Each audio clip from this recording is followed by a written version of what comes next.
Mallory stands in the kitchen, thinking. Her hands are damp. She is trembling. She taps her toe nervously on the cracked tile floor. It is early, the sun is probably only peeking above the horizon. She watches its meager light turn the heavy window drapes a softer shade of black and thinks, that was a fog. The children sleep under chicken wire draped in black cloth down the hall. Maybe they heard her moments ago on her knees in the yard. Whatever noise she made must have traveled through the microphones, then the amplifiers that sat beside their beds. She looks to her hands and detects the subtlest sheen in the candlelight. Yes, they are damp. The morning's dew is still fresh upon them. Now, in the kitchen, Mallory breathes deep before blowing the candle out. She looks around the small room, noting the rusted utensils and cracked dishes, the cardboard box used as a garbage can, the chairs, some held together by twine. The walls are dirty, dirt from the feet and hands of the children, but older stains, too. The bottom of the walls in the hall is discolored, profound purples that have dulled to brown over time. These are blood. The carpet in the living room is discolored, too, no matter how hard Mallory scrubs. There are no chemicals in the house to help clean it. Long ago, Mallory filled the buckets with water from the well and, using a soot coat, worked on removing the stains from all over the house. But they refused to go away. Even those that proved less persistent remained, a shadow perhaps of their original size, but still horribly visible. A box of candles hides a blotch in the foyer. The couch in the living room sits at an awkward angle, moved there to shield two blemishes that look like wolf heads to Mallory. On the second floor, by the attic stairs, a pile of musty coats conceals purple scratches, embedded deep into the foot of the wall. 10 feet away is the blackest stain in the house. She does not use the far end of the home's second floor, because she cannot bring herself to cross it. This was once a nice house in a nice suburb of Detroit. Once, it was family-ready and safe. Only half a decade ago, a real estate agent would have proudly showed it off. But this morning, the windows are covered with cardboard and wood. There is no running water. A big wooden bucket sits upon the kitchen counter. It smells stale. There are no conventional toys for the children. Pieces of a wooden chair have been whittled to play the part of little people. Small faces have been painted upon them. The cupboards are bare. There are no paintings on the walls. Wires run from under the back door into the first floor bedrooms, where amplifiers alert Mallory and the children to any sounds coming from outside the house. The three of them live this way. They do not go outside for long periods of time. When they do, they are blindfolded. The children have never seen the world outside their home, not even through the windows, and Mallory hasn't looked in more than 4 years. 4 years.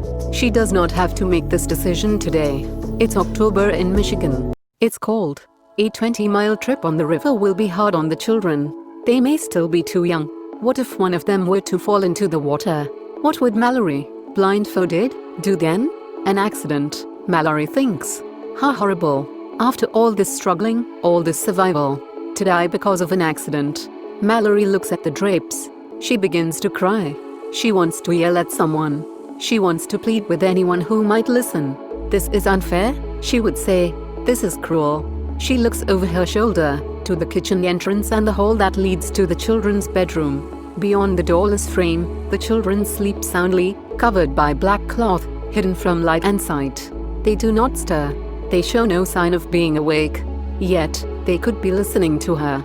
Sometimes, for all the pressure upon them to listen, for all the importance she's placed upon their ears, Mallory believes they can hear her think. She could wait for sunnier skies, warmth, more attention paid to the bout. She could inform the children, listen to what they have to say. Their suggestions could be good ones. Only 4 years old, but trained to listen. Able to help navigate a boat that will be piloted blindly. Mallory would not be able to make the trip without them. She needs their ears. Good. She also used their advice. At 4 years old, would they have something to say about when was the best time to leave the house forever? Slumping into a kitchen chair, Mallory fights back the tears.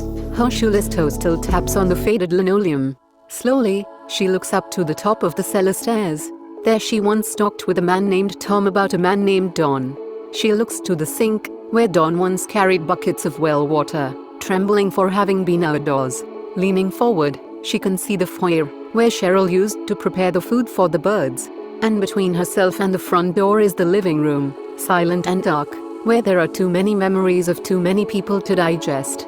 4 years, she thinks, and wants to smash her fist through the wall. Mallory knows that 4 years can easily become 8. 8 will quickly become 12. And then the children will be adults. Adults who have never seen the sky, never looked out a window. What would 12 years of living like a wheel do to their minds? Is there a point, Mallory wonders, where the clouds in the sky become unreal, and the only place they'll ever feel at home is behind the black cloth of their blindfolds? Mallory swallows hard and imagines raising them by herself until they are teens. Could she even do it? Could she protect them another 10 years? Could she guard them long enough for them to guard her? And for what? What kind of life is she protecting them for? You're a bad mother, she thinks. For not finding a way to let them know the vastness of the sky. For not finding a way to let them run free in the yard, the street, the neighborhood of empty homes and weathered parked cars. Or granting them a single peek, just once, into space, when the sky turns black and is suddenly, beautifully, spotted with stars. You are saving their lives for a life not worth living. Mallory sees the drapes soften another degree through blurred, teary vision. If there is a fog out there, it won't be for long. And if it can help her, if it hides her and the children as they go to the river, to the rowboat, then she has to wake them now. She slams a hand against the kitchen table, then wipes her eyes dry. Rising and leaving the kitchen, Mallory takes the hall and enters the children's bedroom. "Boy!" she yells. "Girl, get up." The bedroom is dark. The one window is covered with enough blankets so that even at its zenith, sunlight does not get through. There are 2 mattresses, one on each side of the room. Above them are black domes. Once, the chicken wire that supports the cloth was used to fence in a small garden by the well in the home's backyard. But for the past 4 years, it has served as armor, protecting the children not from what could see them, but from what they could see. Beneath it, Mallory hears movement and she kneels to loosen the wire that's fastened to nails in the room's wood floor. She is already pulling from her pocket the blindfolds as the 2 children look at her with sleepy, surprised expressions. "Mommy? Get up. Now. Mommy needs you to move fast." The children respond quickly. They do not whine or complain. "Where are we going?" the girl asks. Mallory hands her a blindfold and says, "Put this on. We're going on the river." The pair take their blindfolds and tie the black cloth tightly over their eyes. They are well versed in the motion.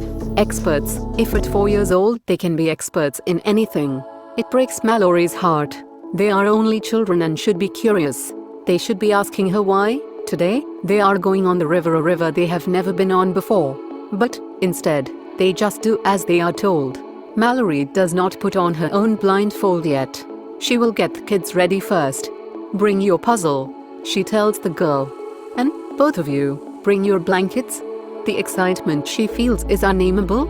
It's much more like hysteria. Stepping from one room to another, Mallory checks for things, small items they might need. Suddenly, she feels horribly unprepared.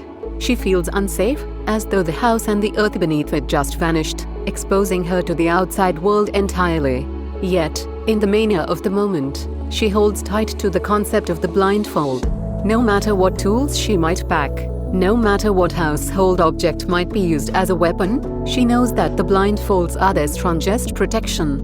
"Bring your blankets," she reminds them, hearing the 2 small bodies ready themselves. Then she steps into their room to assist them. The boy, small for his age, but with a wiry strength Mallory takes pride in, is deciding between 2 shirts that are both too large for him. They once belonged to an adult, long since gone. Mallory chooses for him and watches as his dark hair vanishes within the cloth, then sprouts again through the head hole. In her anxious state, Mallory recognizes that the boy has grown some recently. The girl, average-sized for her age, is attempting to pull a dress over her head, a dress she and Mallory sewed from an old bedsheet. There's a chill in the air. "Girl, a dress won't do?" The girl frowns. Her blonde hair is messy from her having just woken up. "I'll wear pants, too, Mommy. And we've got our blankets." Anger flares in Mallory. She doesn't want any resistance. Not today. Not even if the girl is right. No dresses today. The world outside, the empty malls and restaurants, the thousands of unused vehicles, the forgotten products on idle store shelves, all of it presses in on the house. It all whispers of what awaits them. She takes a coat from the closet in the small bedroom down the hall from the children. Then she leaves the room, for what she knows will be the last time. "Mommy," the girl says, meeting her in the hall. "Do we need our bicycle horns?" Mallory breathes deep. "No," she answers. "We'll all be together, the whole trip." As the girl steps back into the bedroom, Mallory thinks of how pathetic it is that bicycle horns are her children's greatest entertainment. They've played with them for years, all of their lives, honking from across the living room. The loud sound used to put Mallory on edge, but she never took them away, never hid them. Even in the throes of early, anxious motherhood, Mallory understood that in this world, anything that brought the children to giggle was a good thing, even when they used to frighten Victor with them. Oh, how Mallory longs for that dog. In the early days of raising the children alone, her fantasies of taking the river included Victor, the border collie, seated beside her in the rowboat. Victor would have warned her if an animal were near. He might have been capable of frightening something away. "Okay," she says, her lithe body in the door frame of the children's bedroom. "That's it. Now we go." There were times, placid afternoons, tempestuous evenings, when Mallory told them this day might come. Yes, she had spoken of the river before, of a trip. She was careful never to call it their escape, because she couldn't bear their believing their daily lives were something to flee from. Instead, she cautioned them of a future morning, when she would wake them, hastily, demanding they prepare to leave their home forever. She knew they could detect her uncertainty, just as they could hear a spider crawling up the glass pane of a draped window. For years, there sat a small pouch of food in the cupboard, set aside until it went stale, always replaced, always replenished. Mallory's proof? Her evidence that she might wake them as she told them she would. "You see," she would think, nervously checking the drapes, "the food in the cupboard is part of a plan." And now, the day has come. This morning, this hour, the fog. The boy and the girl step forward and Mallory kneels before them. She checks their blindfolds. They are secure. In that moment, looking from one small face to the other, Mallory comprehends fully that, at last, the journey out has begun. "Listen to me," she tells them, grasping their chins. "We're going to take a rowboat along the river today. It could be a long trip, but it's crucial that you both do every single thing I say. Do you understand?" "Yes. Yes. It's cold out there. You have your blankets. You have your folds. There's nothing more you need right now. Do you understand me?" "Yes. Yes. Under no circumstances will either one of you remove your blindfold. If you do, I will hurt you. Do you understand?" "Yes. Yes. I need your ears. I need you both to listen as carefully as you can. On the river, you need to listen beyond the water, beyond the words. If you hear an animal in those woods, tell me. If you hear anything in the water, you tell me. Understand?" "Yes. Yes. Do not ask questions that have nothing to do with the river. You'll be sitting up front," she says, tapping the boy. Then she taps the girl. "And you'll be sitting in the back. When we get to the boat, I'll guide you to those places. I'll be in the middle, rowing. I don't want you two talking across the board to one another unless it's about something you hear in the woods or the river. Understand?" "Yes. Yes. We are not stopping for any reason, not until we get to where we're going. I'll let you know when that is. If you get hungry, eat from this pouch." Mallory brings the pouch to the back of their small hands. "Don't fall asleep. Do not fall asleep. I need your ears more now today than I've ever needed them." "Will we bring the microphones?" the girl asks. "No." As Mallory speaks, she looks from one blindfolded face to the other. "When we leave this house, we'll hold hands and walk along the path to the well. We'll go through the small clearing in the woods behind our house. The path to the river is overgrown. We may have to drop hands for a step, and if we do, I want you both to hold on to my coat or each other's. Understand?" "Yes. Yes." Do they sound scared? "Listen to me. We're going somewhere neither of you has ever been. We're going farther from the house than you've gone before. There are things out there that will hurt you, that will hurt Mommy, if you do not listen to me, now, this morning." The children are silent. "Do you understand?" "Yes. Yes. Mallory has trained them well." "All right. she says, her voice revealing a giant of hysteria. We're going right now. We're going. She presses their heads against her forehead. Then she takes each child by the hand. They cross the house quickly. In the kitchen, Mallory, trembling, wipes her eyes and pulls her own blindfold from her pocket. She ties it tight around her head and dark long hair. She pauses, her hand on the doorknob, the door that opens to the path she has taken for countless buckets of water. She is about to leave the house behind. The reality of this moment overwhelms her.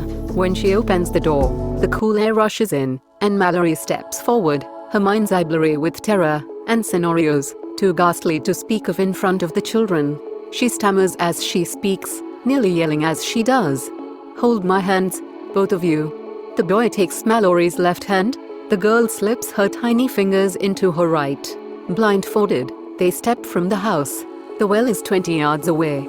Small pieces of wood, once part of picture frames, outline the path, placed there for direction. Both children have touched the wood with the tip of their shoes countless times. Mallory once told them that the water in the well was the only medicine they'd ever need. Because of this, Mallory knows, the children have always respected the well.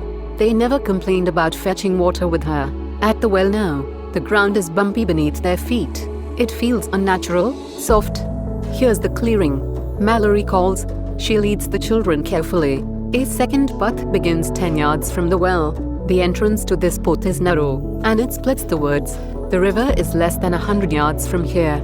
At the woods, Mallory momentarily lets go of the children's hands so she can feel for the scant entry. Hold on to my coat.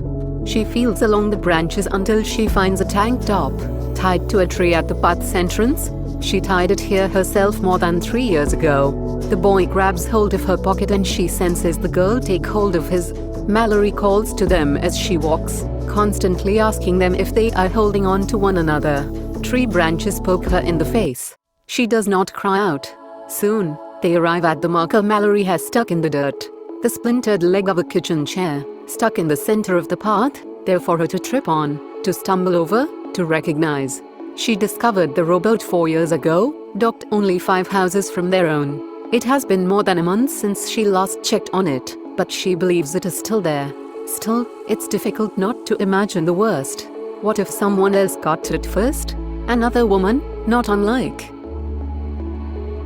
herself, living 5 houses in the other direction, using every day of 4 years to gather enough courage to flee. A woman who once stumbled down the same slippery bank and felt the same point of salvation, the pointed steel tip of the rowboat. The air nips at the scratches on Mallory's face. The children do not complain. This is not childhood, Mallory thinks, leading them toward the river. Then she hears it. Before reaching the dock, she hears the rowboat rocking in the water. She stops and checks the children's blindfolds, tightening both. She leads them onto the wood planks. Yes, she thinks, it's still here. Just like the cars are still parked in the street outside their house. Just like the homes on the street are still empty. It is colder, out of the woods, away from the house. The sound of the water is as frightening as it is exhilarating. Kneeling where she believes the boat must be, she lets go of the children's hands and feels for the steel tip. Her fingertips find the rope that holds it first. Boy, she says, pulling the ice-cold tip of the boat toward the dock. In the front. Get in the front. She helps him. Once he is steady, she holds his face in both her hands and says once again, listen, beyond the water. Listen. She tells the girl to stay on the dock as she blindly unties the rope before carefully climbing onto the middle bench. Still half standing, she helps the girl aboard. The boat rocks once violently and Mallory grips the girl's hand too tight. The girl does not cry out. There are leaves, sticks, and water in the bottom of the boat. Mallory sifts through them to find the paddles she has stowed on the boat's right side. The paddles are cold, damp. They smell of mildew. She sets them into the steel grooves. They feel strong, steady as she uses one to push off from the dock. And then, they are on the river. The water is calm. But there are sounds out here. Movement in the woods. Mallory thinks of the fog. She hopes it has hidden their escape, but the fog will go away. Children, Mallory says, breathing hard, listen. Finally, after 4 years of waiting, training, and finding the courage to leave, she paddles away from the dock, from the bank, and from the house that has protected her and the children for what feels like a lifetime.